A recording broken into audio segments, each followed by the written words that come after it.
Start. అందరూ నిశ్శబ్దంగా ఉండండి. మహారాజు విచ్చేస్తున్నాడు.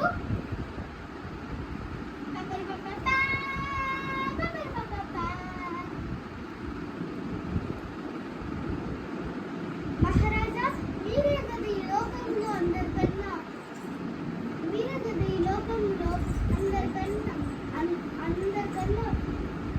శక్తివంతుడు. అవును, నువ్వు కరెక్ట్గా చెప్పావు. ఈ ప్రపంచంలో నాకంటే గొప్పవాడు లేడు, నాకంటే శక్తివంతుడు లేడు. నేను ఇప్పుడే ఈ రాజ్యాల్లో ఒక ఆజ్ఞ జారీ చేస్తున్నాను. ఈ రాజ్యంలో ఉండే వాళ్ళందరూ నన్నే కొలవాలి, నాకే నమస్కారం చేయాలి.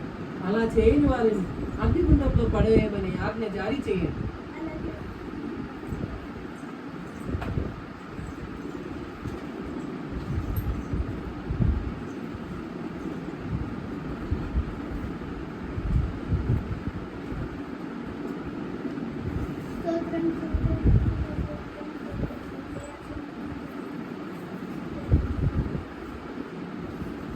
ఏం జరుగుతుంది ఇక్కడ? ఎవరికి మీరు ప్రార్థన చేస్తున్నారు? మహారాజు గారు ఒక ఆజ్ఞ చేశారు, మీరు వినలేదా? అయినా కూడా మీరు మహారాజు నమస్కారం చేయకుండా ఎవరికి ప్రార్థన చేస్తున్నారు? అలా చేస్తే ఏం జరుగుతుందో తెలుసా? మిమ్మల్ని అగ్నిగుండంలో పడేస్తారు. ఇప్పటికైనా మీరు మహారాజుకి నమస్కారం చేయండి.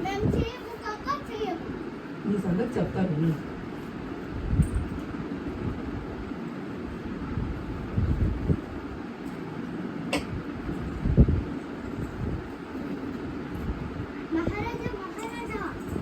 ఏమైంది? ముగ్గురు వ్యక్తులు మీకు తప్ప వేరే దేవుడికి నమస్కారం చేస్తున్నారు. అవునా? వాళ్ళకి ఎంత ధైర్యం! వాళ్ళని ఇప్పుడే అగ్నిగుండంలో పడవేయండి.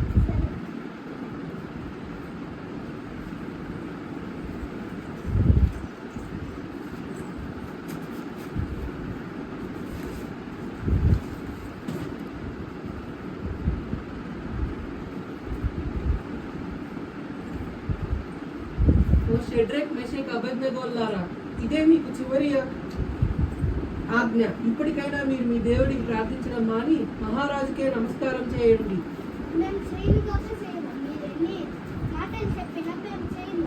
అయితే ఇప్పుడే మిమ్మల్ని అగ్నిగుండంలో పడవేస్తున్నాం.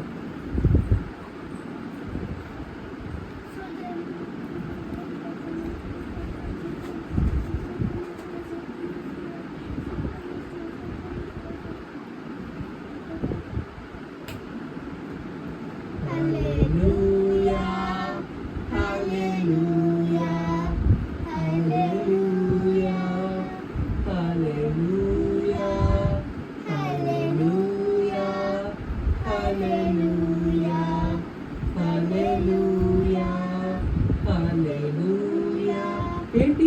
నేను అగ్నిగుండంలో ముగ్గురిని పడవేస్తే నాలుగో వ్యక్తి కనిపిస్తున్నారు. ఓ షెడ్రక్, మెషక్, అబేద్నెగోలారా, ఇప్పుడే అగ్నిగుండంలోంచి బయటికి రండి.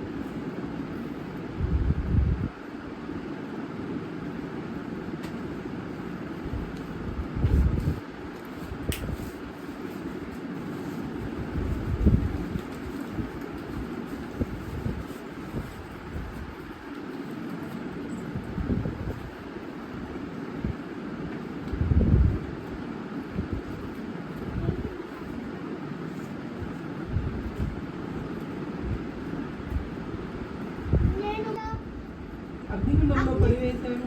ఆ నాలుగో వ్యక్తి ఎవరు?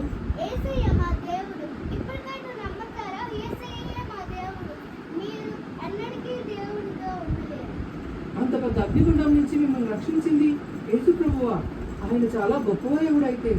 అయితే ఇప్పుడే నేను ఈ రాజ్యంలో ప్రజలకి ఆజ్ఞ ఇస్తున్నాను.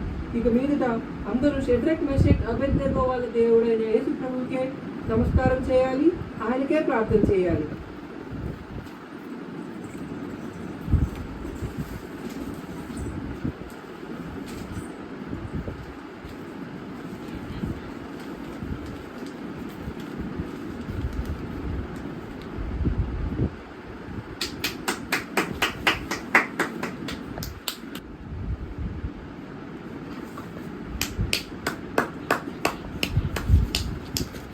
Thank you. రక్తం